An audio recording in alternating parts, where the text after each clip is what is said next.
இந்த பாண்டியர்களுடைய செப்பேடுகள் அதில் வந்து சொல்லுவாங்க, தங்களுடைய வரலாறை பற்றி சொல்லும்போது மகாபாரதம் தமிழ் படுத்தும் மதுராபுரி சங்கம் வைத்தும் அப்படின்னு சொல்கிறாங்க. மகாபாரதத்தை தமிழ் படுத்துறதுக்காகவே நான் மதுரையில் வந்து சங்கம் வச்சேன். ஸ்ரீ அப்படின்னா லக்ஷ்மி. லக்ஷ்மி யார் அப்படின்னா விஷ்ணுவுடைய மனைவி. ஸோ அவள் தான் வந்து தாய். அவளிடம் சரணடைந்தால்தான் விஷ்ணுகிட்ட போக முடியும் அப்படிங்கிறது ஒரு கான்செப்ட். சைவர்கள் சொல்கிறது என்னென்னா, ருத்ரன் வந்து வேதத்தில் இருக்கக்கூடிய ருத்ரன் வந்து சிவன் அப்படிங்கிற மாதிரி சொல்கிறாங்க.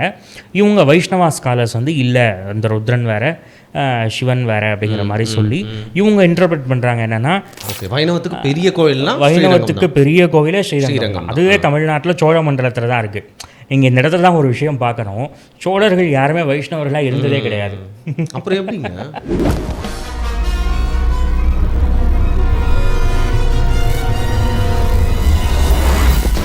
வருண் டாக்ஸில் நான் ரொம்ப நாளாக வந்து எழுதி வச்சுருவேன் எப்போவுமே டாபிக்ஸ் இதெல்லாம் நம்ம மிஸ் பண்ணாமல் பண்ணணும் அப்படின்னு சொல்லிட்டு, ஆர்கானிக்காக நம்ம சேனலில் நம்ம பண்ண வேண்டிய டாபிக்ஸ் அப்படின்னு, நம்ம சேனலோட கேரக்டரை தீர்மானிக்கும் டாபிக்ஸ் அப்படின்னு. ஆனால் நம்ம ஒன்று பிளான் போட்டிருப்போம், அது நடக்கவே நடக்காது, தள்ளி போயிடும் இல்லையா? அந்த மாதிரி ரொம்ப நாள் தள்ளி போனேன், நான் எடுக்க ஏங்கிட்டு இருந்தேன், மக்கள்கிட்ட என்னோட சேனல் மூலியமாக கொண்டு போய் சேர்க்கணும் அப்படின்னு நினச்ச ஒரு விஷயத்தை தான் இன்றைக்கி வந்து பேச போகிறோம். ஸோ யார்கிட்ட முதல்ல பேச போகிறோம் அப்படிங்கிறத வந்து நான் சொல்லிடுறேன். இவர் வந்து பார்த்திங்கன்னா, எனக்கு தெரிஞ்சு ஒரு சினிமா வந்து ப்ரிப்பேர் ஆகிட்டு இருந்துச்சு, அதுக்காக ரிசர்ச் வந்து பண்ணிட்டுருந்தாங்க. அந்த சினிமா வந்து அதுக்காக பண்ண ரிசர்ச் வந்து வேறு லெவல். நான் ரொம்ப கம்மியாக தான் வந்து டிஸ்கஷன்ஸ் ரிசர்ச்லாம் வந்து பார்த்துருக்கேன். பட் இந்த சினிமாவோட ரிசர்ச்க்கு இவங்க எடுத்து வச்சிருந்த தரவுகள் வந்து பார்த்திங்கன்னா அவ்வளோ விஷயம். அதை பார்த்தாலே இந்த படம் என்றைக்கு எடுத்தாலும் ஓடிடும்டா அப்படிங்கிற மாதிரி ஒரு படத்தில் இவர் வந்து ரைட்டராகவும் அந்த ரிசர்ச்க்கு ஹெல்ப் பண்ணுறவராகவும் தான் எனக்கு வந்து பழக்கம். இவர் வந்து அப்போ எனக்கு என்ன தெரியும்னா, ஆன்மீகவாதி, ரொம்ப சாமி நம்பிக்கை உள்ளவர். அந்த எப்போவுமே பயபக்தியாக அப்படின்னு சொல்கிறது மட்டும் இல்லாமல் எல்லாத்தையும் தேடி படித்து அதை பற்றி நம்ம கேட்டால் சொல்லக்கூடிய ஒரு இடத்துல இருக்கிறவர் அப்படிங்கிறதுனால என் மனசில் அப்படியே பதிஞ்சிட்டாரு. அதனால் இன்றைக்கி வந்து பார்த்திங்கன்னா, நம்ம ஒவ்வொரு இந்த ஸ்பிரிச்சுவாலிட்டி அப்படிங்கிறது மேலே எனக்கு ஒரு ரொம்ப நாட்டம் உண்டு. அதனால தான் வந்து பார்த்திங்கன்னா இஸ்லாமிய நண்பர்கள் கூட நம்ம வந்து பேசுகிறது, மதத்தின் மூலியமாக மக்களை எல்லாம் எப்படி ஏமாற்றிட்டு இருக்காங்க மனிதர்கள் கடவுள் பேரை வச்சு அப்படின்ற மாதிரிலாம் நம்ம சேனலில் நிறையா பேசியிருக்கோம். ஸோ அப்படியேப்பட்ட விஷயமும் பேசணும், இப்போ ஏற்பட்ட விஷயமும் பேசணும். நம்மளோட சேனல் அப்படிப்பட்ட ஒரு பிளாட்ஃபார்மாக இருக்கணும். அப்படிங்கிறதுனால இன்றைக்கி இந்து மதத்தின் ஒரு பெரிய நம்பிக்கையாக பல பேர் ஃபாலோ பண்ணிகிட்டு இருக்க, தங்களுடைய கடவுளாக கும்பிடுற விஷ்ணு, அதாவது இங்கிலீஷில் லார்ட் விஷ்ணு அப்படின்னு சொல்லுவாங்க, அவரை பற்றி எனக்கு நிஜமாக எதுவுமே தெரியாதுங்க. எனக்கு சிவனை பற்றி நிறையா கதைகள் கேள்விப்பட்டிருக்கேன், முருகரை பற்றி நான் நிறையா கேள்விப்பட்டிருக்கேன், அவரை பற்றி தெரியும், பிள்ளையாரை பற்றி நம்ம ஊரில் நிறையா சொல்லி வளர்த்துருக்காங்க. பட் விஷ்ணு அப்படிங்கிறவர் வைணவர்களுடைய கடவுள் அப்படின்னு தெரியும். அவர் எப்படி வந்து சைவத்து கூட வந்து இணையறாரு, அவர் எங்கேருந்து ஆரம்பித்தார், யார் விஷ்ணு அப்படிங்கிறத ஒரு ஏபிசி அப்படிங்கிற லெவல்லேருந்து எல்லாருக்கும் பார்க்குறவங்களுக்கு புரியிற மாதிரி நமக்கு சொல்கிறதுக்காக வந்திருக்கிறது வேறு யாரும் இல்லை, விஷ்ணு சர்மா தான். வணக்கம். வணக்கம். ஸோ விஷ்ணு சர்மா கிட்டே விஷ்ணுவை பற்றி கேட்டு தெரிஞ்சுக்க போகிறேன். இதுக்கு மேலே எனக்கு என்ன ஒரு ஆப்டான விஷயம் இருக்கணும் சொல்லுங்கள். மிக நன்றி வந்ததுக்கு விஷ்ணு. ரொம்ப நன்றி. கண்ணன் கழலினை நன்னும் மனமுடையீர் என்னும் திருநாமம் தின்னம் நாரணமே, இது நம்மாழ்வாருடைய பாசுரம். ஸோ நாம் பேச போகிற ஒரு சப்ஜெக்ட் அப்படிங்கிறது ஒரு கடவுள் தொடர்பானது அப்படிங்கிறனால, அதுவும் குறிப்பாக நான் ஃபாலோ பண்ணக்கூடிய வைஷ்ணவம், அதனுடைய மூல தெய்வமான திருமால் விஷ்ணு, அவரை பற்றி பேச போகிறேன் அப்படிங்கிறனால நம்மாழ்வாருடைய பாசுரத்தோடு வந்து ஆரம்பிக்கிறேன். இப்போது ஃபஸ்ட்டு நீங்கள் சொன்ன மாதிரி இந்து மதம் அப்படின்னு நம்ம சொல்கிறோம். பொதுவாக ஹிந்து அப்படிங்கிறது இன்றைக்கி ஒரு டேர்மாக வந்து ஈவன் சீக்ஸு, ஜெயின்ஸ், புத்திஸ்டையும் கூட உள்ளடக்கிய ஒரு டேர்ம் அப்படிங்கிற மாதிரி வந்து, ஆமாம், கிட்டத்தட்ட வந்துருச்சு. அப்படி பார்த்தாலுமே இங்கே வந்து பலவிதமான நம்பிக்கைகள் வந்து இருக்குது. அதில் ரொம்ப பிரதானமாக இருக்கக்கூடியது, இது ரொம்ப டிபேட்டபிளானது. சில வெஸ்டர்ன் ஸ்காலர்ஸே கூட சிலர் என்ன சொல்கிறாங்கன்னா, ஹிந்துஸில் வந்து மெஜாரிட்டி வந்து வைஷ்ணவா அப்படிங்கிற மாதிரி ஒரு சிலரும், ஒரு சிலர் வந்து மெஜாரிட்டி வந்து சைவிசம் ஃபாலோ பண்ணுறவங்க அப்படிங்கிற மாதிரியும் சொல்கிறாங்க. என்ன கேட்டால் ரெண்டும் கிட்டத்தட்ட ரெண்டையுமே கலந்து ஃபாலோ பண்ணக்கூடியவங்க இந்தியாவில் வந்து ஜாஸ்தியாக அதிகமாக இருக்காங்கல்ல. ஆமாம். இப்போது நீங்கள் சமீபமாக பார்த்தீங்கன்னா மதுரையில் சித்திரை திருவிழா நடந்தது. ஆமாங்க, நீங்கள் பார்த்துருப்பீங்க. அது பார்த்தீங்கன்னா மீனாட்சி அம்மன் கல்யாணம் நடக்குது. அது வந்து சொல்லப்போனால் மீனாட்சி அம்மன் வந்து சிலர் வந்து சக்தி அப்படின்னு, சக்தியுடைய உருவம், சாக்த மதத்துடைய தெய்வமாக வந்து சிலர் வந்து பார்க்குறாங்க.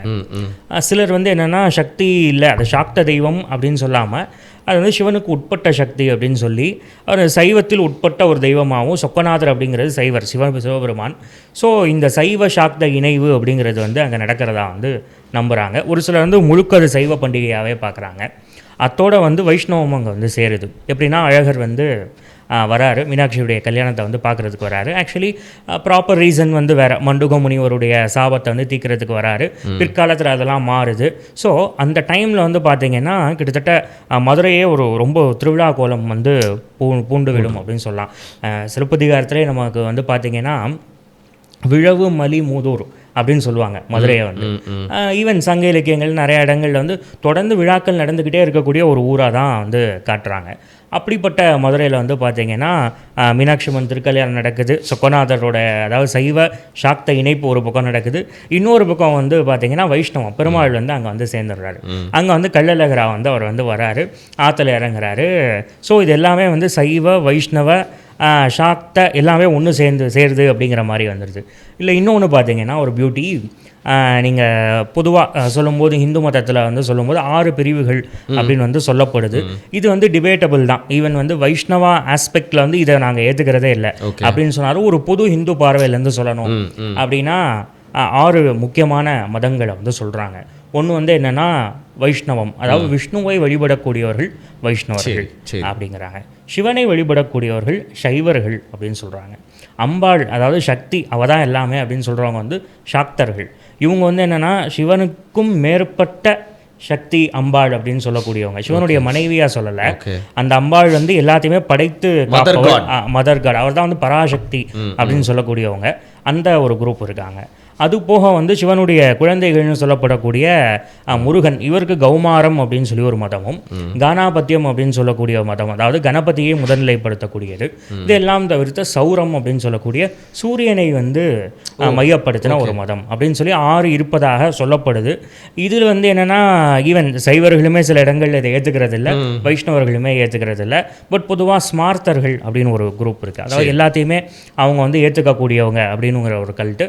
அவங்க வந்து இதை வந்து தொடர்ந்து சொல்லிட்டு வராங்க. இது வந்து இந்து மதத்துடைய ஒரு முக்கியமான அங்கம் அப்படின்னு சொல்கிறாங்க. இதுக்கு வந்து அவங்க சொல்கிறதுக்கு சுத்தமாக ஆதாரம் இல்லை அப்படின்னு நம்ம சொல்லிட முடியாது. என்ன காரணம்னா கொஞ்சம் பழைய கோவில்களில் குப்த கோவில்கள் பற்றி, குப்தா காலத்தில் ஆரம்பித்த கோவில்கள் பற்றிலாம் சொல்லும்போது என்ன சொல்கிறாங்க அப்படின்னா அங்கே வந்து இந்த பஞ்சாயத்தனம் அப்படின்னு சொல்லுவாங்க. அதாவது 5 தெய்வங்களை முதன்நிலைப்படுத்தி 5 தெய்வங்களுடைய வழிபாடுமே இருக்கக்கூடிய மாதிரியான கோவில்கள் அந்த காலத்துலேருந்து ஆரம்பித்தாங்க. அது ஒரு ஸ்டைலாக இருந்தது அப்படிங்கிறது ஒரு தரப்பு. இப்போ என்னென்னா நம்ம வந்து ஒரு டிபேட்குள்ளே வரும்போது எல்லா தரப்பையுமே வந்து நம்ம வந்து எடுத்து வச்சுட்டே வரணும். நம்மளுடைய தரப்பு மட்டும்தான் சரி அப்படின்னு நாம் சொல்ல போகிறோம். அது கடைசியாக நியாயமான விஷயம். ஆமாம், அது நம்ம கடைசி சொல்ல போகிறோம். பட் வந்து என்னென்னா எல்லாரும் என்னென்னலாம் சொல்கிறாங்க அப்படிங்கிறது வந்து பார்க்குறோம். அப்பதான் knowledge, general knowledge to everyone. ஆமாம், இதுதான் வந்து ஒரு பொது பார்வை. அப்போது இந்த வைஷ்ணவம் அப்படிங்கிறது எங்கே வருது? முன்னாடியே சொன்ன மாதிரி வைஷ்ணவ அப்படிங்கிறது விஷ்ணுவை முதன்மை தெய்வமாக கொள்பவர்கள்.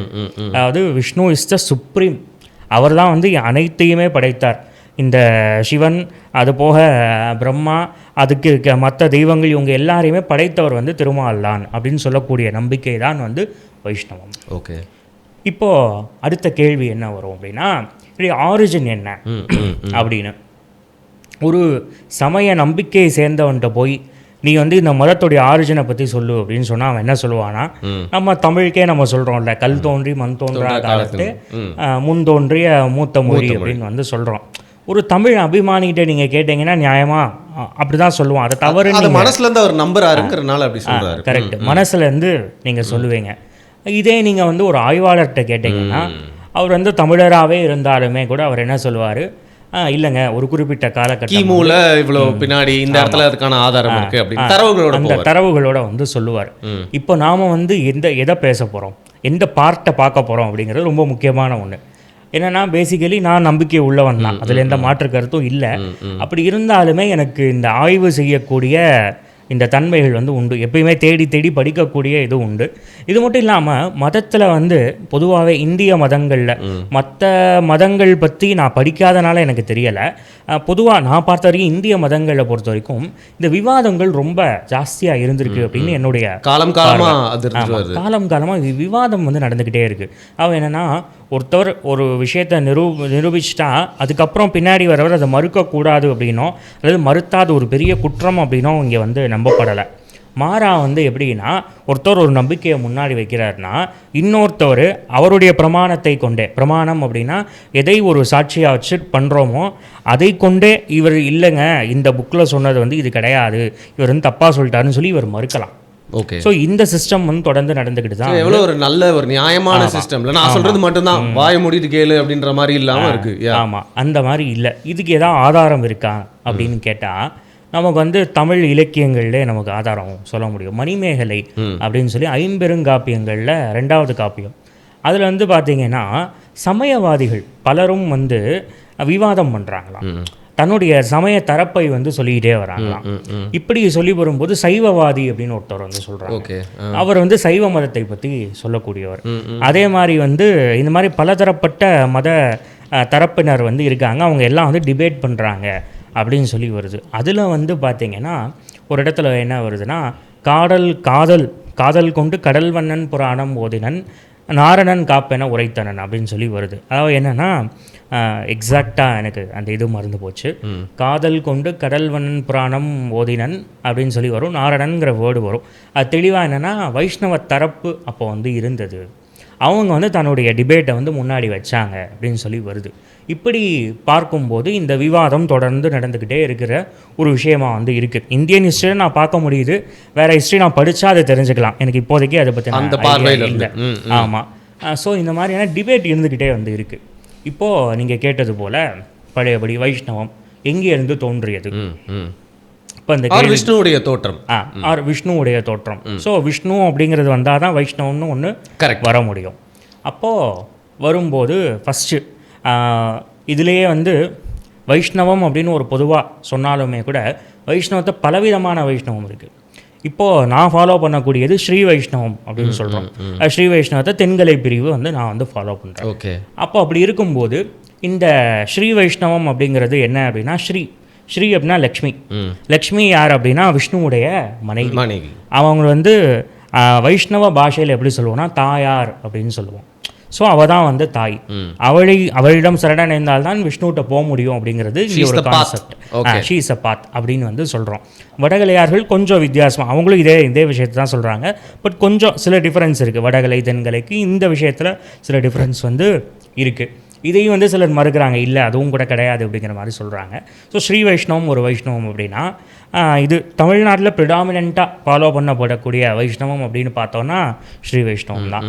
தமிழ்நாடு தாண்டி ஆந்திர பிரதேஷுடைய தெற்கு பகுதி, கர்நாடகா, கொஞ்சம் அந்த சைடு நார்த், ஈவன் அயோத்தி இருக்கு இல்லையா, அயோத்தி, இந்த காசி, அப்புறம் வந்து உத்தரப்பிரதேஷுடைய சில பகுதிகள், ஈவன் நேபாளில் கூட ஸ்ரீ வைஷ்ணவம் வந்து இருக்குது.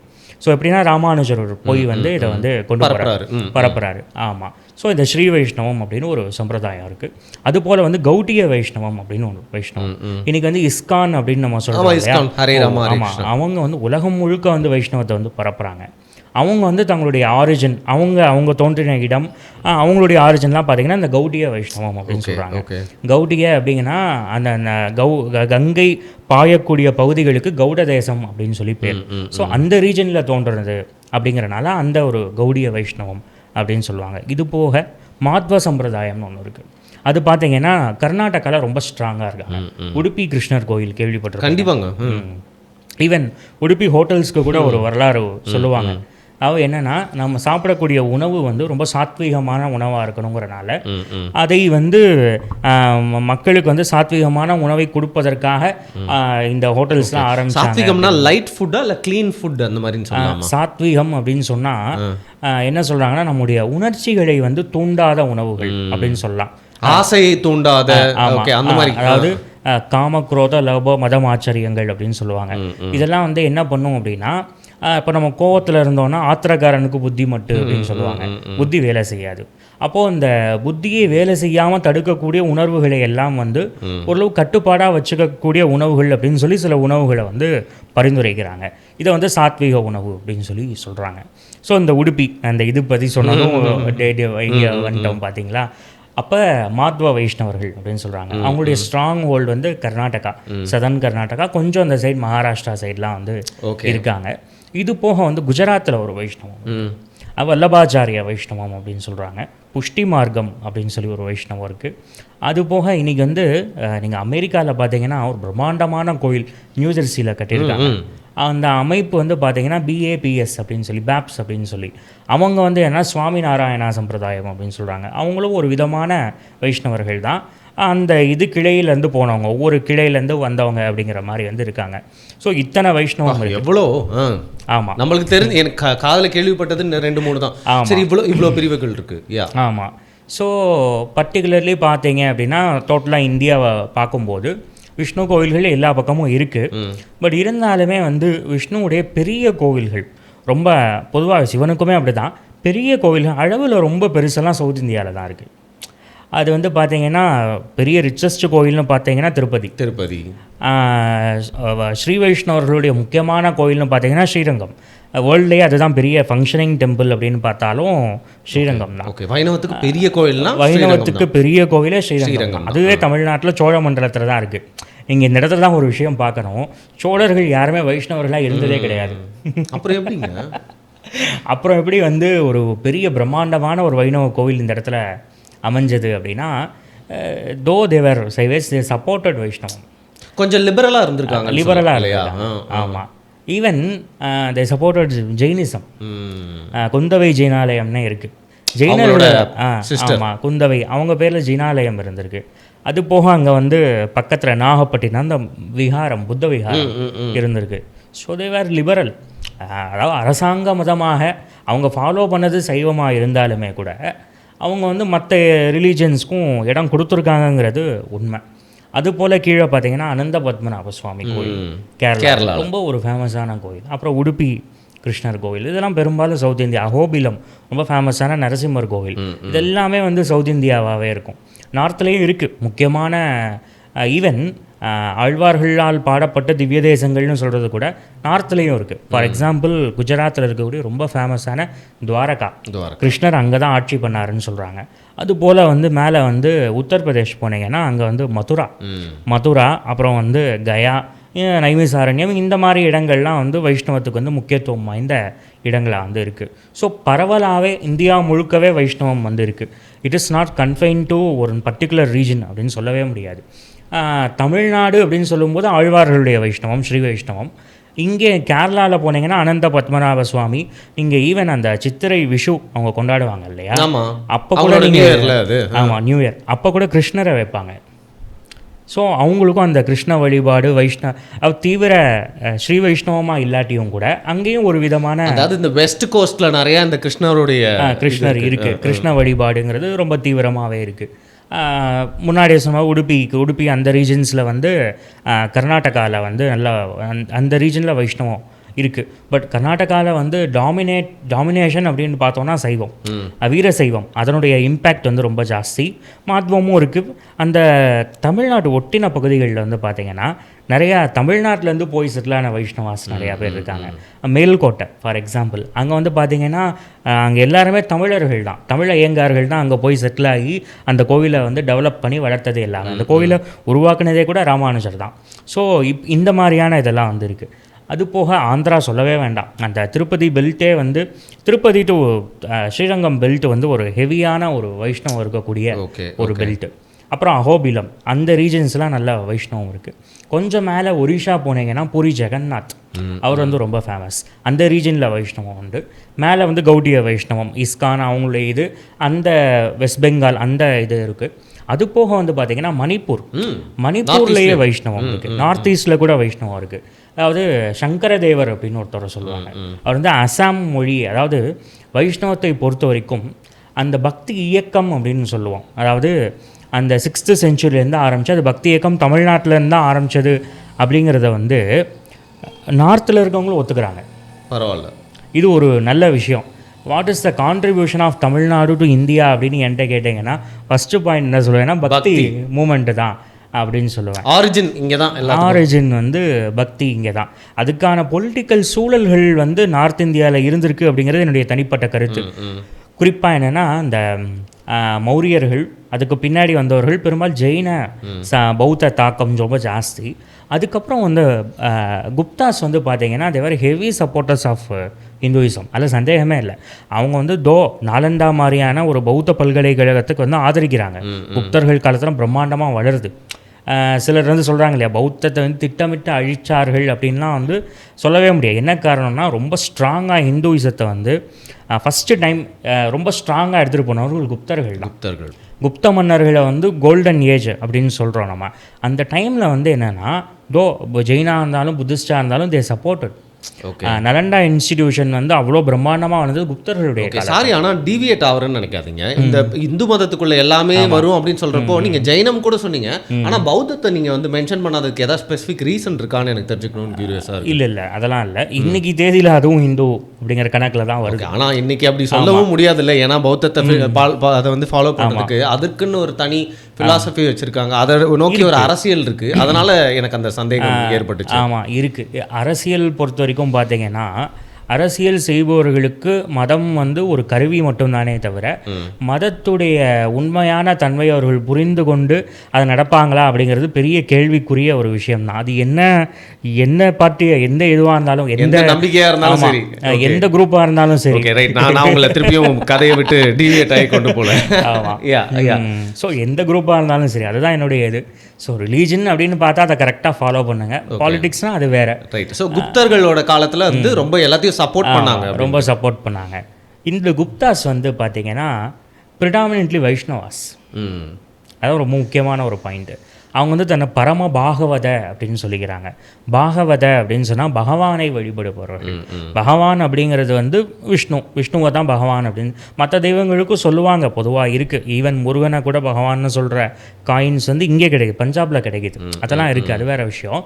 பட் பொதுவாக பகவத்கீதை அப்படின்னு சொல்லுவாங்க. மற்ற எத்தனையோ கீதைகள் இருக்குது, சிவகீதை, கணேச கீதை, இந்த மாதிரி பல கீதைகள் இருக்குது. பட் இருந்தாலும் பகவத் கீதை அப்படின்னு ஒரு ரொம்ப ஸ்பெசிஃபிக்காக பகவான் அப்படின்னு சொல்கிற இது வந்து விஷ்ணுவுக்கு வந்து இந்து மதத்தை பொறுத்த வரைக்கும் விஷ்ணுவுக்கு வந்து அதை பயன்படுத்துகிறோம். ஜெயினர்கள் கூட பகவான்னு சொல்லலாம், பகவான் மகாவீர்லாம் சொல்கிறாங்க, அதெல்லாம் வேறு விஷயம். பட் ஹிந்துவை பொறுத்த வரைக்கும் வந்து பகவான் அப்படிங்கிறது விஷ்ணு. ஸோ தன்னை வந்து பரம பாகவதர்கள் அப்படின்னு சொல்லிக்கிறாங்க. நிறைய இடங்களில் விஷ்ணுவுக்கான கோவில்கள் வந்து கட்டுறாங்க. அப்புறம் வந்து தங்களுடைய நாணயங்கள் வந்து கருட சின்னத்தை வந்து பொறிக்கிறாங்க. இதெல்லாம் வந்து பார்க்கும்போது நிறைய ஆய்வாளர்கள் வந்து குப்தர்கள் வந்து ரொம்ப ஒரு நல்ல வைஷ்ணவர்களாக இருந்திருக்காங்க அப்படின்னு சொல்கிறாங்க. ஸோ வட இந்தியாவில் வந்து இந்த ஒரு வைஷ்ணவத்துக்கான ஒரு ஸ்பேஸ், ஈவன் தே சப்போர்ட்டட் சைவம் ஆல்சோ. ஈவன் முருகனுடைய பேர் கூட குமாரகுப்தான் கூட ஒரு மன்னர் இருந்தார். முருகனுடைய உருவம் பதித்த நாணயங்கள் கூட குப்தர்கள் வந்து வெளியிட்டாங்க. ஸோ தே வேர் எல்லாமே சப்போர்ட் பண்ணாலும் கூட ஒரு வைஷ்ணவ தன்மை வந்து ரொம்ப ஜாஸ்தியாக இருந்திருக்கு. அப்போ அதை ஒட்டி வந்து அதுக்கான அரசியல் சூழல் மாறினது கூட தமிழ்நாட்டில் பக்தி இயக்கம் தொடர்ந்து ஒரு காரணமாக இருக்குமோ அப்படிங்கிறது என்னுடைய அனுமானம். அது எப்படின்னு நம்ம உறுதியாக இன்னும் யாரும் ஆய்வாளர்கள் சொல்லி முடிவுக்கு வரலை, ஒரு அனுமானம் தான்.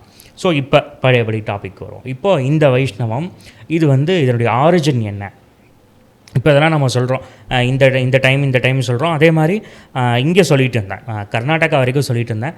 மகாராஷ்டிராவில் வர்கரி சம்பிரதாயம்னு சொல்லுவாங்க.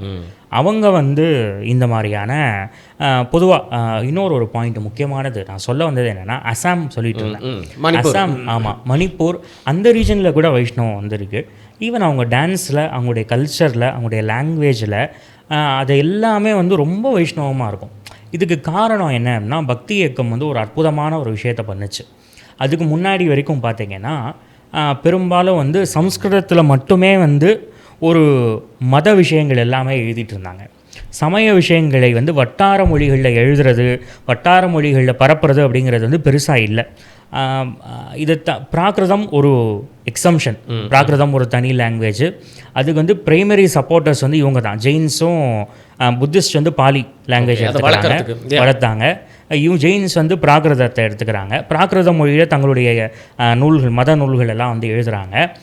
ஒரு கட்டத்தில் வந்து ஹிந்துஸுமே பிராகிருதத்தில் வந்து எழுதியிருக்காங்க, சில நூல்கள்லாம் எழுதியிருக்காங்க, அதெல்லாம் மறுக்கிறதுக்கு இல்லை.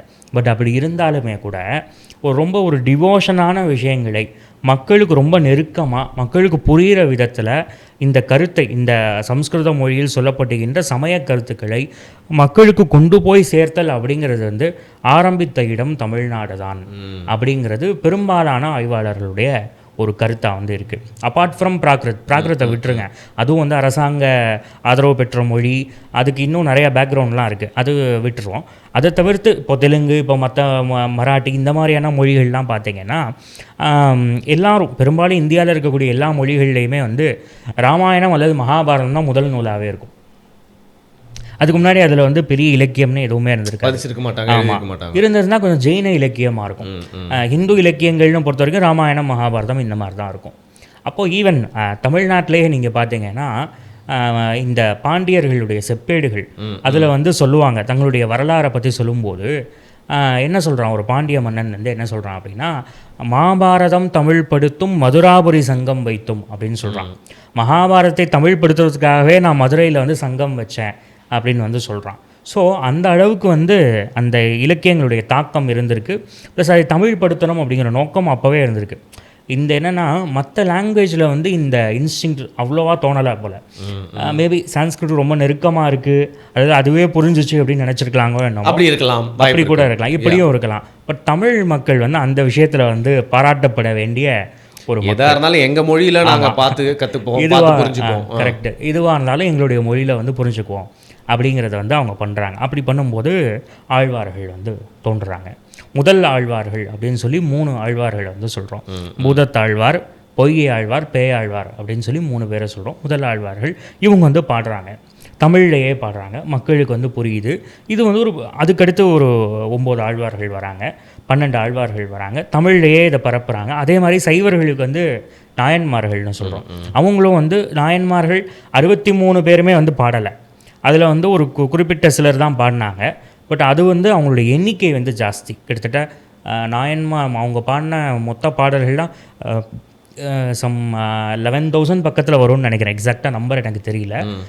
வைஷ்ணவத்தோட அதிகம் தான், அதில் சந்தேகம் இல்லை. வைஷ்ணவத்தை பொறுத்த வரைக்கும் 4000 அப்படின்னு நம்ம சொல்கிறோம். 4000 திவ்ய பிரபந்தம். ஆமாம். ஸோ ஒரு வைஷ்ணவன் அப்படின்னாலே இன்னொரு வைஷ்ணவன் கேட்கும்போது 4000 உனக்கு தெரியுமா, 4000 படிச்சிட்டியா அப்படிங்கிறது தான் வந்து முதல் கேள்வியாக வந்து இருக்கும். அப்போது இது எப்படி அப்படின்னா, கிட்டத்தட்ட இந்த ஸ்ரீ வைஷ்ணவா அப்படிங்கிற ஒரு ரிலீஜனே ஒரு கிட்டத்தட்ட ரொம்ப தமிழ் தன்மை உடைய ஒரு மதம் அப்படின்னு சொல்கிறதுக்கான காரணமே தான். இதுக்கு வந்து தமிழ் தன்மை வந்து ஜாஸ்தியாக இருக்குது. பட் இதனுடைய ஆரிஜின் தமிழா இல்லை இதுவா அதுவா அப்படின்னு கேட்டிங்கன்னா அதெல்லாம் டிபேட்டபிள். ஓகே அது நீங்கள் நியாயமாக சொல்கிறீங்க, டிபேட்டபிள்னா டிபேட்டபிள் அப்படின்றீங்க. ஆனால் எனக்கு ஏன்னா என்னோட அறிவில் இருந்து தான் இந்த மாதிரி எனக்கு புரியுதுங்க. அதே மாதிரி உங்களுக்கு எதாவது இருக்கா அப்படின்னு தானே தெரியாதவங்க கேட்பாங்க. இப்போது ஃபார் எக்ஸாம்பிள் ஜீசஸோட ஸ்டார்டிங்னா சொல்லிடுவாங்க, பைபிளில் வந்து ஸ்டார்டிங் வேர்ல்டோட கிரியேஷன் அந்த ஒன் காட் இருந்தார் அப்படின்னு சொல்லுவாங்க. ஆல்மோஸ்ட் அதே தான் வந்து பார்த்தீங்கன்னா யூத மதமாக இருக்கட்டும் இல்லை இஸ்லாமியர்கள் அப்படி இருந்து சொல்லலாம். எனக்கு தெரிஞ்சதை நான் சொல்லுவேன். அதை தாண்டி இந்து மதத்தில் விஷ்ணு அப்படின்னா அவர் வந்து அவரோட பிறப்பு எப்படி இல்லை பிறப்பே இல்லையா, இல்லை அவர் வந்து ஏன்னா ஒரு 10 அவதாரம் வருது. ஸோ 10 அவதாரம் எடுக்கிறாருன்னா அதுக்கு முன்னாடி வேற எதுவாக தான் அவர் வந்து இருந்திருக்காரு. ஸோ அப்படி உருவகமா இல்லை எங்கே இருந்து தோன்ற ஒரு அதுதான் வந்து ஒரு பெரிய ஆர்வத்தை வந்து ஏற்படுத்துது. கரெக்டான கேள்வி. ஆக்சுவலி முதல் கேட்ட கேள்வியா தான், அதுக்கு தவிர மீதி எல்லாத்துக்குமே. ஆனால் நீங்கள் சொன்னது எதுவுமே வந்து தேவையில்லாத விஷயம் ஒன்றும் இல்லையே. நீங்கள் எல்லாத்தையும் வந்து ஒரு கலெக்டிவ் நாலேஜ் தான். அப்பா இவ்வளோ இருக்கா, இவ்வளோ வந்து பேஸ் இருக்கா, இவ்வளோ ராஜாங்கங்கள் அதை வந்து சப்போர்ட் பண்ணியிருக்கு. லிட்ரேச்சரை பற்றி சொன்னீங்க. Everything is information. ட்ரூ. இந்த லிட்ரேச்சர் விஷயத்தை மட்டும் நான் சொல்லிடுறேன். தமிழில் அப்படி ஆரம்பிக்கிறாங்க இல்லையா, இப்படி வரும்போது ஒரு ரிலீஜனை வந்து ஒரு மொழியில் வந்து சொல்லும்போது அந்த ரிலீஜனோட பரப்புறது தான் முக்கிய நோக்கம், அதில் சந்தேகமே இல்லை. யாராக இருந்தாலும் தமிழ் தொண்டுங்கிறது 2வது தான். ஈவன் ஜெயினர்களே கூட தமிழ் தொண்டு பண்ணாங்க, அதில் கூட சில இலக்கண நூல்கள்லாம் எழுதுனாங்க, அதெல்லாம் வேறு விஷயம். பட் ப்ரைமரிலி ஒரு ரிலீஜனை சேர்ந்தவங்க ஒரு மொழியை எப்போ கையில் எடுக்கிறாங்க, அதான் நோக்கம். மதத்தை பரப்புறது தான் நோக்கம். அதுக்கப்புறம் மொழியும் தானாக வளர்கிறது, அதுலேயும் சந்தேகம் இல்லை, 2மே நடக்குது. அப்போது வந்து ஆழ்வார்கள் வந்து ஆரம்பித்து வச்ச இந்த விஷயம் கொஞ்சம் கொஞ்சமாக என்ன ஆகுதுன்னா ராமானுஜர் மூலமாக வந்து இந்தியா முழுக்க பரவுது. அப்போ தான் இங்கே மாத்வர்கள் சொன்னேன் இல்லையா, அவங்க வந்து தங்களுடைய கருத்தை வந்து பரப்புறதுக்கு புரந்தரதாசர் அப்படின்னு சொல்லி ஒருத்தர் வராரு. அவர் வந்து இதே மாதிரி ஆழ்வார்கள் மாதிரியே வந்து அவங்களுடைய லோக்கல் லாங்குவேஜை கன்னடத்தில் வந்து பாடுறாரு. ஓகே. ஆந்திராவில் பார்த்தீங்கன்னா இவர் அன்னமாச்சாரியா, அவரை பற்றி படம் கூட வந்திருக்கு. அன்னமாச்சாரியா வந்து அன்னமாச்சாரியா கீர்த்தனைகள்லாம் பாடுறாரு. இது எல்லாமே வந்து பார்த்தீங்கன்னா அவுட் ஆஃப் தமிழ்நாடு பெரும்பாலும் பக்தி லிட்ரேச்சர் அப்படின்னு சொன்னாலே அது வைஷ்ணவமாக தான் இருக்கும். சைவம் வந்து ரொம்ப ரெஸ்ட்ரிக்டட் தான். பர்டிகுலர்லி கர்நாடகா மாதிரியான போர்ஷன்ஸ் இன்னும் சில இடங்களில் இருக்குது. பட் வந்து ப்ரிடாமினண்ட்டாக நீங்கள் பார்த்தீங்கன்னா வைஷ்ணவமாக தான் இருக்கும். அதே மாதிரி மராட்டியில் வந்து அபங் அப்படின்னு சொல்லுவாங்க. அது வந்து முழுக்க முழுக்க வைஷ்ணவம் தான். அந்த விட்டல் அப்படின்னு சொல்லுவாங்க, விட்டலை வைத்து வணங்கக்கூடிய அந்த வழக்கம் அது முழுக்க முழுக்க வைஷ்ணவம். அதுபோல் இந்த சைடு ஒரிஷா, அந்த சைடு பெங்கால், அதே மாதிரி தான் அந்த அசாம் மணிப்புரி மாதிரியான இது பெல்ட்டில் வந்து அவங்க வந்து முன்னாடி இருந்தே இந்த இந்து தொடர்பு இருந்தாலுமே கூட அவங்க ஒரு தீவிரமாக ரிலீஜியஸாக மாறுறது வந்து பார்த்தீங்கன்னா வைஷ்ணவத்தால் தான். Okay okay. நேபாள் எப்படிங்க? ஏன்னா Nepal is the only Hindu country in the world. So அவங்க ப்ரிடாமினண்ட்டாக எதை ஃபாலோ பண்ணுறாங்க? நேபாளில் எல்லாமே கலந்து கட்டி இருக்கு. ஓகே. அங்கே வந்து என்னென்னா சாக்தமும் இருக்குது, சைவம், பசுபதிநாத் ரொம்ப ஃபேமஸான ஒரு கோவில். அதே மாதிரி விஷ்ணுவும் இருக்கார், விஷ்ணு வழிபாடும் இருக்குது, நரசிம்மர் வழிபாடெல்லாம் நிறையா இடங்களில் பார்க்க முடியுது. ஸோ எல்லாமே ஒரு கலந்து கட்டி தான் இருக்குது. கொஞ்சம் ப்ரிடாமினண்ட்டாக கொஞ்சம் பார்க்கும்போது என்னென்னா சைவமும் சாக்தமும் ஜாஸ்தியாக இருக்காங்க நேபாளில். வைஷ்ணவம் இருந்தாலும் கூட சைவமும் சாக்தம் ரொம்ப ஜாஸ்தியாக இருக்குது இந்த இடங்களில். ஸோ அதே மாதிரி இந்த மகாராஷ்டிரா, அப்புறம் வந்து குஜராத் பற்றி சொல்லும்போது காந்திக்கு ரொம்ப பிடித்த பாடல் அப்படின்னு சொன்னீங்கன்னா வைஷ்ணவ ஜனதோ அப்படின்னு சொல்லி ஒரு பாட்டு ஹேராம் படத்தில் கூட வரும். ஆமாம், அந்த பாட்டு ரொம்ப ஃபேமஸ். அது எழுதினவர் வந்து பார்த்திங்கன்னா நர்சிங் மேத்தா அப்படின்னு சொல்லுவாங்க. அவர் தான் அந்த குஜராத்தி மொழிக்கு ஒரு வடிவத்தையே கொடுத்தவராம், அந்த இலக்கியங்களை வந்து வளப்படுத்தியவர். சரி, அவர் வந்து பார்த்தீங்கன்னா பேசிக்கலி வைஷ்ணவா. ஓகே. ஸோ இந்த வைஷ்ணவ பக்தி ஆழ்வார்கள் தொடங்கி வைத்த ஒரு விஷயம் வந்து இந்தியா முழுக்க இருக்கக்கூடிய லாங்குவேஜஸில் வந்து தெய்வ நம்பிக்கையை பாடுவதற்கு, தெய்வத்தை பாடுவதற்கு ஒரு நல்ல ஒரு ஸ்டார்ட் அப் அப்படிங்கிற மாதிரி ஆழ்வார்கள் வந்து பண்ணி கொடுத்துட்டாங்க. அதனால தான் ஃபஸ்ட்டு எடுத்தோடனே நம்மாழ்வாருடைய பாசுரத்தை சொல்லியே வந்து நான் வந்து ஆரம்பிச்சேன். ரீசன் என்ன? ஆமாம், இதே மாதிரி நீங்கள் பார்த்தீங்கன்னா மீரா, பக்த மீரா கேள்விப்பட்டிருப்பீங்க. ராஜஸ்தானில் ராஜ்புத் குயினாக இருந்து கிருஷ்ணனையே அடைவேன் அப்படின்னு சொல்லி அவங்க நிறையா பாட்டு பாடியிருக்காங்க. இதே மாதிரி ஒவ்வொரு ரீஜன்லேயும் இதே மாதிரி அந்தந்த இலக்கியங்கள்லாம் வந்து வளர்ந்துருக்கு. இதனுடைய எக்ஸ்டாண்ட் கடைசியாக வந்தது என்ன அப்படின்னா ஹிந்தியில் வந்து துளசிதாசருடைய ராமாயணம். இன்றைக்கி நமக்கு எல்லா சேனல்லையும் இன்றைக்கி ராமாயணம் போடுறாங்கன்னா பெரும்பாலும் வால்மீகி தழுவின்னு சொல்கிறாங்க. இப்போ துளசிதாசருடைய இம்பேக்ட் இல்லாமல் அவங்க ராமாயணம் பண்ணவே முடியாது. ஏன்னா அது ஒரு பக்தி இயக்கத்தோடு வந்த ஒரு ராமாயணம் ஒன்று, ப்ளஸ் வந்து அவர் ஒரு வைஷ்ணவர். ஸோ இப்படி ஒரு வைஷ்ணவம் வந்து என்ன பண்ணியிருக்கு அப்படின்னா அது போன இடங்கள் எல்லாமே அந்த மொழிகளை வந்து வளப்படுத்தி இருக்கு. ஆமாம், செறிவூட்டி இருக்கு. ஜெயினமுமே இதை பண்ணுச்சு, நான் மறுக்க முடியாது, அந்தந்த இடங்களில் வந்து பண்ணியிருக்கு. பட் வந்து என்னென்னா மக்கள் வந்து அன்றாட பயன்பாட்டில் அன்றாடம் நான் இப்போ ஒரு ஸ்ரீ வைஷ்ணவன் அப்படின்னு சொன்னால் அன்றாடம் நான் வந்து இந்த பாசுரங்கள் வந்து பாடணும்னு இருக்குது. ஸோ டெய்லி வந்து நான் வந்து தமிழ் பாடிக்கிட்டே தான் இருக்கேன். இது வந்து நீங்கள் ஒரு ஆந்திராவில் இருக்கக்கூடிய ஸ்ரீ வைஷ்ணவனாக இருந்தாலும் சரி, தெலுங்கானுக்கு தாய்மொழியாக இருந்தாலும் சரி, ஈவன் என்னுடைய தாய்மொழி கூட தமிழ் இல்லை, நான் ஒரு சௌராஷ்டிரியன், எனக்கும் தமிழ் மொழிக்கும் தொடர்பு இல்லை அப்படி சொன்னால் கூட நான் ஒரு ஸ்ரீ வைஷ்ணவன் அப்படின்னு சொன்னால் நான் தினமும் வந்து இந்தந்த பாசுரங்கள் வந்து பாடணும். ஆமாம், இது தமிழில் தான் இருக்குது. ஸோ நீங்கள் தமிழை பிடிக்காதுன்னு நீங்கள் சொல்லவே முடியாது. ஸ்ரீ வைஷ்ணவான இருந்து கொண்டு தமிழ் எனக்கு பிடிக்காதுன்னு நீங்கள் சொல்லவே முடியாது, விலகி நிற்க முடியாது. ஸோ தமிழ் அப்படிங்கிறது ரொம்ப சாதாரணமாக நமக்கு பக்கத்தில் வந்துருச்சு அப்படிங்கிற ஒரு விஷயத்தை தான் சொல்ல வரேன். இதே தான் வைஷ்ணவம் வந்து எல்லா மொழிகளுக்கும் பண்ணியிருக்கு. இப்படி இருந்தாலுமே கூட வைஷ்ணவத்துடைய ஆரிஜின் என்ன, இதுதான் வந்து நீங்கள் கேட்ட கேள்வி. வைஷ்ணவத்துடைய ஆரிஜின் என்னன்னா வேதங்கள் தான் வைஷ்ணவத்துடைய ஆரிஜின். ஓகே. இப்போது மற்ற இத்தனை லாங்குவேஜஸில் இருக்கக்கூடிய லிட்ரேச்சர் பற்றிலாம் சொல்லிகிட்டு இருக்கும்போது சான்ஸ்கிரிட்டில் இருக்கக்கூடிய வேதங்கள் பற்றி சொல்லும்போது ஈவன் வெஸ்டர்ன் ஸ்காலர்ஸே என்ன பண்ணுறாங்கன்னா அது வந்து ரொம்ப பயங்கரமாக டேட் பண்ணுறாங்க. இது எப்படி இந்த அளவுக்கு டேட் கொடுக்குறாங்கங்கிறது எனக்கே ஆச்சரியமாக தான் இருக்குது. அதனால் இன்னும் கரெக்டாக ஃபார் எக்ஸாம்பிள் குறைஞ்சது 1500 BC-யாக இருக்கணும் வேதத்துடைய கடைசி காலம். மேக்ஸ் முல்லர் மாதிரியான நாட்கள்லாம் சொல்லியிருக்காங்க. எப்படி இப்படி சொல்கிறாங்க, அது ஒரு தனி டிபேட். அதை எடுத்துகிட்டு போனோன்னா அது ரொம்ப பெருசாக போகும், சப்ஜெக்ட் பெருசாயிரும். ஆமாம், சப்ஜெக்ட் பெருசாயிரும். பட் பொதுவாக நம்பப்படுகிற விஷயம் இப்போ தமிழில் சொன்னீங்கன்னா சங்க காலம் அப்படின்னு சொன்னீங்கன்னா பொதுவாக நம்பப்படுற விஷயம் என்னென்னா அது ரொம்ப பெரிய டிபேட். எப்போ எழுதி ஆரம்பித்தாங்க எப்போ முடித்தாங்கன்னு தெரியாது. சங்க காலம்னு சொன்னோன்னா கிமு 300 கிபி 300 அப்படின்னு பொதுவாக வந்து சொல்லப்படுது, நம்பப்பட்டு வருது. ஈவன் கவர்மெண்ட் இது பண்ணுறக்கூடிய இதுங்கள்லாம் அப்படி தான் எழுதிட்டுருக்காங்க. அது மாற்றுவாங்க, நாளைக்கு மாற்றலாம், இன்றைக்கி இது பண்ணலாம். பட் பொதுவாக இருக்குது இதுதான். அப்போ வேதங்களை பொறுத்த வரைக்கும் குறைஞ்சது 1500 BC அப்படிங்கிறது அதனுடைய லாஸ்ட் டேட்டா வந்து சொல்கிறாங்க. அப்போ முதல் வேதமாக வந்து சொல்லப்படுறது வந்து ரிக்வேதம், அப்புறம் யஜுர்வேதம், சாமவேதம், அதர்வண வேதம், இந்த மாதிரி வந்து சொல்லிகிட்டே வராங்க. இந்த வேதங்களில் வந்து பார்த்திங்கன்னா விஷ்ணு அப்படிங்கிற வார்த்தை முத வந்து வருது. மொத்தமாக லாங்குவேஜஸில் அல்லது நமக்கு வந்து கிடைக்கக்கூடிய எவிடன்ஸ் அப்படின்னு நம்ம பார்த்தோம் அப்படின்னா, பொதுவாக எவிடன்ஸு நம்ம என்ன எடுத்துக்குவோம், லிட்ரேச்சரை எவிடன்ஸாக எடுத்துக்குவோம். அதுவுமே செகண்டரி தான், லிட்ரேச்சர் என்றைக்குவே செகண்டரி தான். ஃபஸ்ட்டு அப்படின்னு பார்த்தோன்னா நம்மளுடைய இதுதான் கல்வெட்டுகள், அப்புறம் வந்து செப்பேடுகள், நாணயங்கள் ஏதாவது இருக்கா, அப்புறம் வந்து இதெல்லாம் வந்து ஓரளவு டேட் பண்ணலாம், ஈஸியாக டேட் பண்ணலாம். லிட்ரேச்சரை டேட் பண்ணுறதுக்கு ரொம்ப கஷ்டமான ஒரு விஷயம். ஒரு கல்வெட்டு கிடைக்குன்னா ஈஸியாக டேட் பண்ணிடுவீங்க. அந்த கல்வெட்டு எப்போ உருவாச்சுன்னு டேட் பண்ணலாம், பட் கல்வெட்டில் எழுதியிருக்க விஷயம் எப்போ உருவாச்சுன்னு அந்த லிட்ரேச்சரை வந்து டேட் பண்ண முடியாது. இது ஒரு கரெக்டான பாயிண்ட்டு. அப்போ வந்து வேதங்கள் தான் வந்து ஆரிஜின் அப்படிங்கிறது ஈவன் மற்ற ஸ்காலர்ஸுமே அதை வந்து ஒத்துக்கிறாங்க. பாரம்பரிய நம்பிக்கையிலையும் அப்படித்தான் இருக்குது. ஸோ வந்து ரிசர்ச்சும் சரி நம்பிக்கையும் சரி இந்த விஷயத்தில் வந்து ஒத்துக்குது.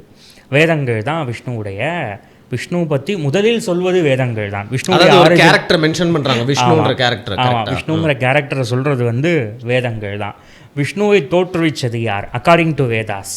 ஹூ இஸ் விஷ்ணு அப்படிங்கிறது கேள்வி. ஃபஸ்ட்டு விஷ்ணு அப்படின்னா என்ன அர்த்தம்? இப்போ என்ன சொல்கிறாங்க, அவருடைய முதற் பெயரா? ஆமாம், முதற் பெயர்னா விஷ்ணு அப்படிங்கிறது தான் அவருடைய பேர். விஷ்ணு அப்படின்னு சொன்னால் ஃபஸ்ட்டு வந்து என்ன லாங்குவேஜ்? சம்ஸ்கிருதம், அல்லது சந்தேகமே இல்லை. இப்போது இந்த விஷ்ணு அப்படின்னு சொல்லும்போது அதனுடைய நேரடி பொருள் என்ன அப்படின்னா சர்வ வியாபகம், எல்லா இடத்திலும் நிறைந்திருக்கின்ற தன்மை. இங்கிலீஷில் வந்து ஆம்னி ப்ரெசன்ட், கரெக்டாக ஆம்னி ப்ரெசன்ட் அப்படின்னு சொல்லுவாங்க. ஸோ எல்லா இடத்திலும் நிறைந்திருக்கக்கூடிய தன்மை, அந்த தன்மைக்கு உரியவன் யார் அப்படின்னா விஷ்ணு அப்படின்னு சொல்கிறாங்க. அது போக நாராயண அப்படிங்கிற வேர்டு வந்து வேதங்களில் வருது. ஹரி அப்படின்னு சொல்கிறாங்க. ஸோ இதெல்லாம் வந்து ஹரி அப்படிங்கிறதுக்கு வந்து பாவங்களே எல்லாம் எடுத்து விடுபவன், நீக்கி விடுபவன், அபகரிப்பவன் அப்படின்னு சில அர்த்தம் இருக்குது. நாராயண அப்படின்னு சொன்னாங்கன்னா பொதுவாக என்னென்னா நீரில் வந்து படுத்திருக்கிறவன், தண்ணியில் படுத்திருப்பான். அது எப்படியும் நீங்கள் எடுத்துக்கலாம். கான்செப்டுவலாக வந்து எப்படி எடுத்துக்கலாம்னா காஸ்மிக் ஓஷனில் வந்து படுத்திருக்கக்கூடிய ஒரு சக்தி அப்படின்னு சொல்லி எடுத்துக்கலாம். அந்த இந்த போஸ்டில் படுத்திருப்பாங்க. கரெக்ட். புராண ரீதியான விளக்கங்கள் சொல்லணும் அப்படின்னா ஆதிசேஷன் என்கின்ற பாம்பு இருக்குது, அதன் மீது வந்து பள்ளி கொண்டு இருக்கிறார். நீங்கள் பெருமாள் கோயிலில் பார்த்தீங்கன்னா நிறைய இடங்களில் படுத்த மாதிரி அந்த வடிவத்தில் தான் இருக்கும் பெருமாள் இருப்பார். அதை வந்து ஆமாம் சயன கோலம் அல்லது கிடந்த கோலம் அப்படின்னு வந்து சொல்லுவோம்.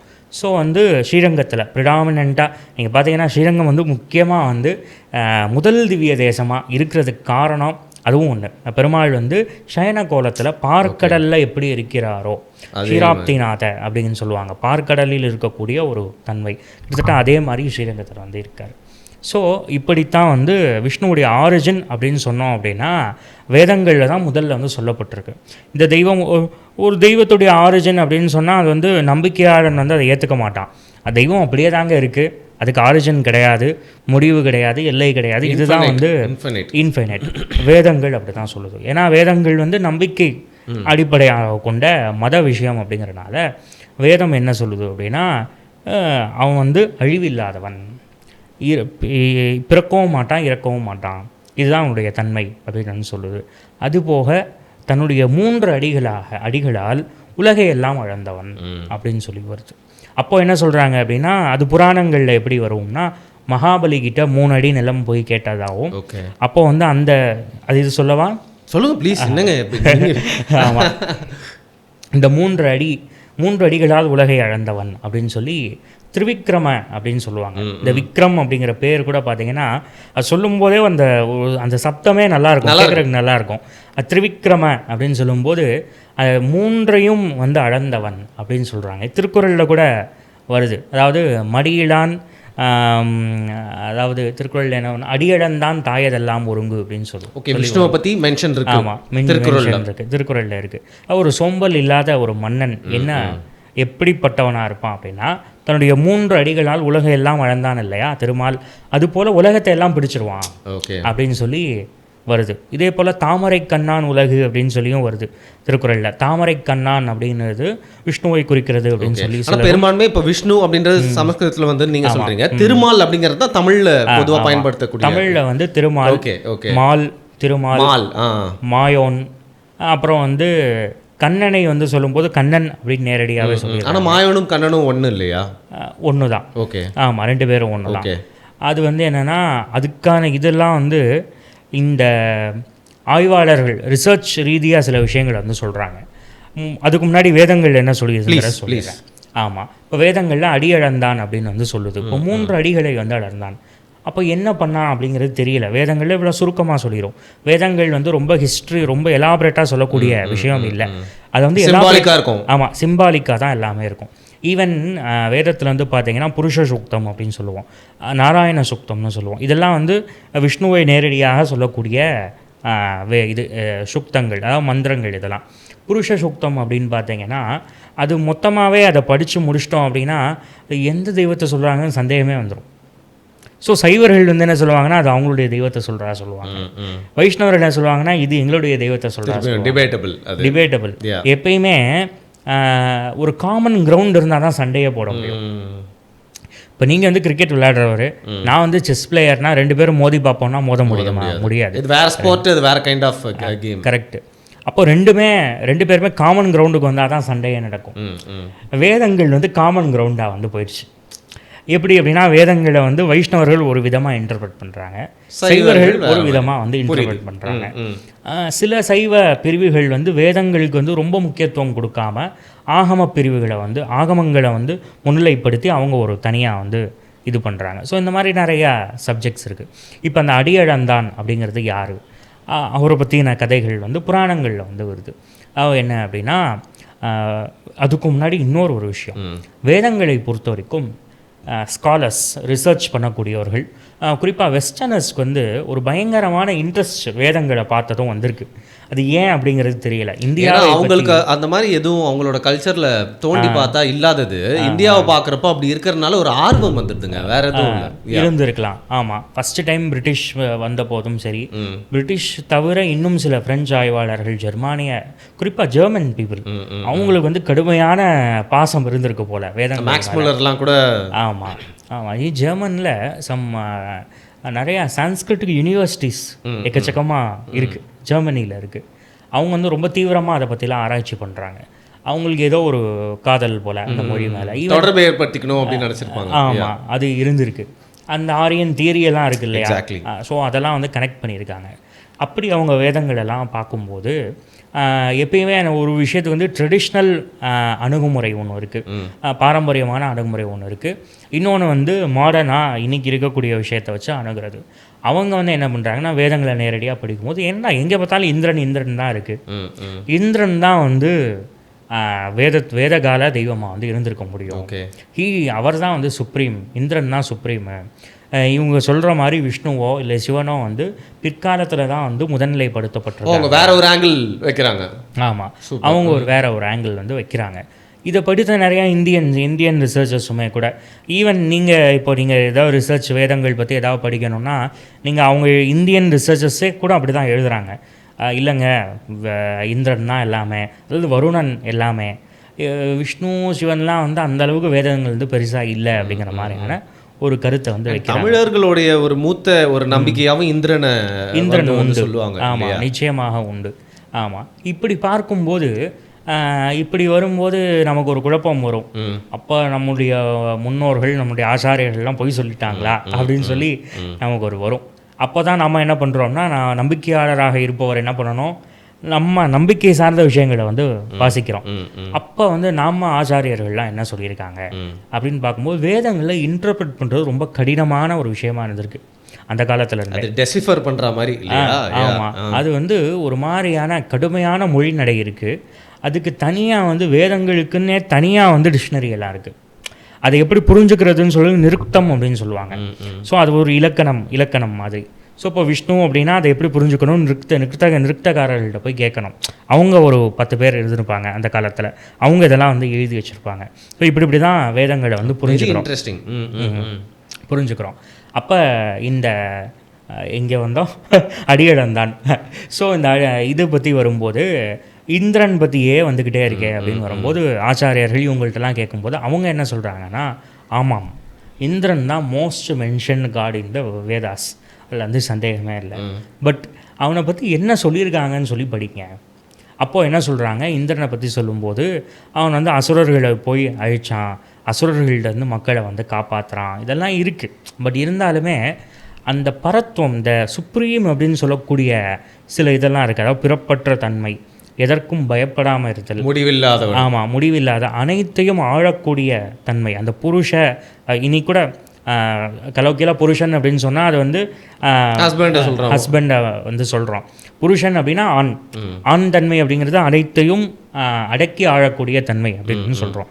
ஸோ அந்த புருஷ அப்படிங்கிற சப்தம், அந்த தன்மை எல்லாம் யாருக்கு பொருந்ததுன்னா இந்திரனுக்கு பொருந்ததில்ல, விஷ்ணுவுக்கு தான் பொருந்ததுங்கிறாங்க. ஸோ அவங்க சில இதெல்லாம் ஸ்லோகங்கள்லாம் எடுத்து காட்டுறாங்க. காட்டி இந்திரன் வந்து இத்தனை தடவை சொல்லப்பட்டாலுமே கூட அவன் வந்து ஒரு பரதெய்வமாக வந்து சொல்லப்படவே இல்லை அப்படிங்கிறத வந்து காட்டுறாங்க. அதே போல் அக்னி, அதே போல் ருத்ரன். சைவர்கள் சொல்கிறது என்னென்னா ருத்ரன் வந்து வேதத்தில் இருக்கக்கூடிய ருத்ரன் வந்து சிவன் அப்படிங்கிற மாதிரி சொல்கிறாங்க. இவங்க வைஷ்ணவா ஸ்காலர்ஸ் வந்து இல்லை, அந்த ருத்ரன் வேறு சிவன் வேறு அப்படிங்கிற மாதிரி சொல்லி இவங்க இன்டர்பிரட் பண்ணுறாங்க. என்னென்னா அதாவது இந்திரனோ அக்னியோ வருணனோ இல்லை வந்து மித்ரனோ சூரியனோ இந்த மாதிரியான 33 வகையான இத்தனை தேவர்களையும் இருக்காங்க. அதே போல் பெண் தெய்வங்களும் வராங்க வேதத்தில். இவங்க எல்லாரையும் பற்றின ஸ்லோகங்களுமே வந்து ஒரு குறிப்பிட்ட அளவு, அதாவது என்னென்னா லௌகீகமான பலன்களை கேட்பதற்காக, மெட்டீரியலிஸ்டிக்கான பலன்கள், அதாவது கல்யாணம் நடக்கணும், குழந்தை பிறக்கணும், ஆடு மாடு வாங்கணும், நிலம் வாங்கணும், இப்படியே தான் இருக்கே தவிர த சுப்ரீமா நீ என்ன கேட்குற, மெட்டீரியலிஸ்டிக்கான விஷயத்தை தாண்டி மேலே போகணும், பொருளெல்லாம் தாண்டி இருக்கணும். ஆமாம், மெட்டீரியலிசம் தாண்டி ஸ்பிரிச்சுவலிசம். அப்போ அது வந்து என்னென்னா ஆன்மா வந்து விடுதலை அடைந்து மோட்சத்தை அடைதல், அது பிறப்பற்ற தன்மைக்கு வந்து போகிறது, அதை கொடுப்பது தான் மோட்சம். அதுக்கு பேர் தான் மோட்சம், பிறப்பற்ற தன்மைக்கு பேர் மோட்சம். ஈவன் திருவள்ளுவர் வருது இல்லையா, அதாவது இறைவனடி சேராதார் வந்து பிறவி பெருங்கடல் நீந்துவாரே நீந்தார், இறைவனடி சேராதார் அப்படின்னு திருவள்ளுவர் சொல்லுவார். பிறவிங்கிறது கடல் அப்படிங்கிறார். கடல் மாதிரி திரும்ப திரும்ப திரும்ப திரும்ப பறந்துக்கிட்டே இருப்போமா. அப்போலேருந்து எப்படி தான் எஸ்கேப் ஆகுதுன்னா கரெக்ட். இப்போ இறைவனுடைய திருவடியை அடைஞ்சுதான் வந்து இதை முடிக்க முடியும். அது திருவள்ளுவர் சொல்கிறாரு. அதே தான் அங்கேயும் வேதத்தில் என்ன சொல்கிறாங்க அப்படின்னா, மோட்சத்துக்கு போகணும் அப்படின்னா விஷ்ணு தான். So Vishnu is the supreme அப்படிங்கிறது வேதங்களுடைய முடிவு அப்படின்னு சொல்லி வைஷ்ணவ ஆச்சாரியர்கள் வந்து சொல்கிறாங்க.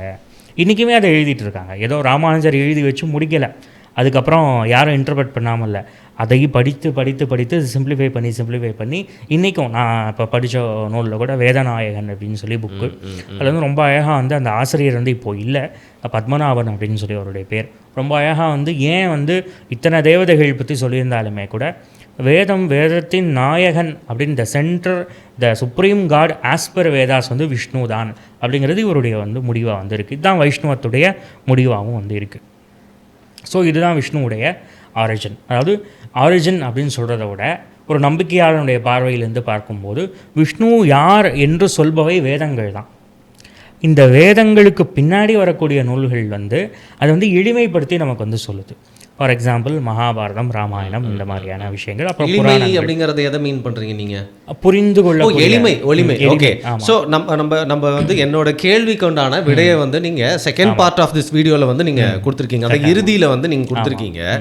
இப்போ இது வந்து ஒரு சீரீஸ், முடிவில்லாமல் தொடர்ந்து போக கடவுது அப்படிங்கிற மாதிரி நான் வந்து பார்க்குறேன். ஏன்னா இப்போது இந்து மதம் என்ன சொல்லுது, இல்லை என்ன நம்பிக்கை, என்ன புராணம், என்ன கதைகள், அதுக்கப்புறம் வரக்கூடிய அப்புறம் வழித்தோன்றல்கள், அப்புறம் அதை பின்பற்றவங்களோட தன்மை, அதுக்கப்புறம் வரலாற்று நிகழ்வுகள், இந்த மாதிரி தொடர்ந்து போய்கிட்டே தான் நம்ம இருக்க போகிறோம். ஸோ அதனால் இன்றைக்கி ஒரு நல்ல இடத்துல முடிக்கலாம் அப்படின்னு நினைக்கிறேன். நம்மளோட செகண்ட் எபிசோடை தொடங்கிறதுக்கு இன்றைக்கி நீங்கள் ஆரிஜின்ஸ் ஆஃப் வைணவம் அண்ட் விஷ்ணுவோட ஆரிஜின், எங்கே அவரை ஃபர்ஸ்ட் பார்த்தோம், என்ன மாதிரியான தன்மை கொண்டவர் அப்படின்றத சொல்லிட்டீங்க. ஆனால் எல்லாருக்குமே தெரிஞ்சது, முக்கியமாக வந்து அதுக்கு முன்னாடியே தெரிஞ்சாலும் சினிமா தான் எல்லாரையும் ஈஸியாக புரிஞ்சுக்க வைக்கணுன்றனால தசாவதாரம் இல்லையா, தசாவதாரத்து மூலியமாக தான் விஷ்ணு வந்து எல்லாருக்குமே வந்து தெரியும். ஏன்னா விஷ்ணு அப்படிங்கிற ஒரு கடவுள் வந்து பல பேருக்கு பன்முகமாக தெரிஞ்சது தசாவதாரத்தால் தான். ஏன்னா சில பேருக்கு கிருஷ்ணரை பற்றி தெரிஞ்சிருக்கும், டேல்ஸ் ஆஃப் கிருஷ்ணா ஒரு காமிக்ஸ் படிச்சிருப்பான், இல்லை ஒரு கார்ட்டூனில் வந்து பார்த்துருப்பான். அதே மாதிரி வந்து பார்த்தீங்கன்னா புத்தரும் அந்த அவதாரத்தில் ஒன்று அப்படின்னு சொல்கிறாங்க. ஸோ வேற ஒரு ரூபத்தில் அப்படி பார்ப்பாங்க, நரசிம்மம், இந்த மாதிரி நிறைய விஷயங்கள் போயிட்டே இருக்கும். சாரி, என்னால் ரொம்ப கம்மி சொல்ல முடியும். ஸோ விஷ்ணு இந்த தசவதாரமாக ஏன் மாறுறாரு, விஷ்ணு தசவதாரமாக எந்தெந்த காலகட்டங்களில் மாறுறாரு, இந்த தசவதாரத்தில் எது மத்ஸ்ய அவதாரம் தான் வந்து முதல் தோன்றலா, ஸோ அது ஏன் அது முதல் தோன்றலாக இருக்குது, அண்ட் அதில் ஒவ்வொரு உருவகமும் ஏன் வேறு மாதிரி இருக்குது, இந்த மாதிரி விஷயங்கள் தான் தொடர்ந்து நீங்கள் எனக்கு அடுத்த காணொலியில் சொல்ல போகிறீங்க. நான் நிஜமாகவே இப்போ நான் தொடர்ந்து ரெக்கார்ட்லாம் நாங்கள் பண்ண போகிறதில்ல, இதே சஸ்பென்ஸோட தான் நானும் இதை முடிச்சுக்க போகிறேன். ஸோ இதை நீங்கள் அடுத்த எபிசோடில் சொல்லி எனக்கு இதே மாதிரி இன்சைட்ஸ் கொடுக்கறதுக்கு நீங்கள் தயாரா, ரெடியா? கட்டாயமா. ஸோ இந்த இடம் கரெக்டான இடம் முடிக்கிறதுக்கு இந்த காணொலின்னு நீங்கள் நினைக்கிறீங்களா? நிச்சயமாக. அதாவது சொல்லிட்டோம் விஷ்ணுவுடைய ஆரிஜின் என்ன, அது கரெக்டாக சொல்லணும்னா விஷ்ணுவை முதலில் நமக்கு காட்டுவது யாருன்னா வேதங்கள் தான். ஸோ அது வந்து அந்த சோர்ஸ்ல இருந்து தான் இது வந்து ஃபர்ஸ்ட் நம்ம பார்க்குறோம். அதை எப்படி இன்டர்பிரேட் பண்ணியிருக்காங்க அப்படிங்கிறதையும் சொல்லியிருக்கீங்க. எனக்கு இதில் முக்கியமாக என்ன பிடிச்சது அப்படின்னு பார்த்தீங்கன்னா, நான் என்கிட்ட ஒரு நம்பிக்கை என்னப்பா அப்படின்னு கேட்டால் என் நம்பிக்கை அப்படியே ஒப்பிச்சிருவேன். நான் லெஃப்ட் ரைட்டில் இருக்கிற விஷயங்கள்லாம் நான் வந்து பார்க்க மாட்டேன். பட் நீங்கள் எல்லாத்துலேயுமே இது என்னுடைய நம்பிக்கை, தனிப்பட்ட கருத்து, இது டிபேட்டபிள். இவங்க அப்படி சொல்கிறாங்க, அவங்க இப்படி சொல்கிறாங்க, வரலாறுல அவங்க இப்படி அதை பார்க்குறாங்க, வேறு கல்ச்சரில் இப்படிலாம் இது இருக்குது அப்படிங்கிற மாதிரி எல்லா விஷயமும் ஆஸ் அ ஹோலாக சொன்னது எனக்கு ரொம்ப வந்து பிடிச்சிருந்தது அப்படின்னு சொல்லலாம். ஸோ இதுதான் ஒரு பேசிக் நாலேஜாக மட்டும் இல்லாமல் ஒரு ஜென்யூனான இன்ஃபர்மேஷனாகவும் எல்லாரையும் போய் சேரும் அப்படின்னு நினைக்கிறேன். மிக்க நன்றி என்னுடைய அழைப்பை ஏற்றி இன்றைக்கி வந்து இந்த முதல் தொடக்கத்தை ஆரம்பித்து வச்சிருக்கிறது. I am looking forward to hear the stories, hear this history, hear your spiritual knowledge and everything. இதை கடத்தி மற்றவங்களுக்கு விஷ்ணு யார் அப்படின்னு சொல்கிறதுல வந்து எனக்கு ரொம்ப சந்தோஷம். திரும்பவும் மிக்க நன்றி வந்ததுக்கு. ரைட், சந்தோஷம்.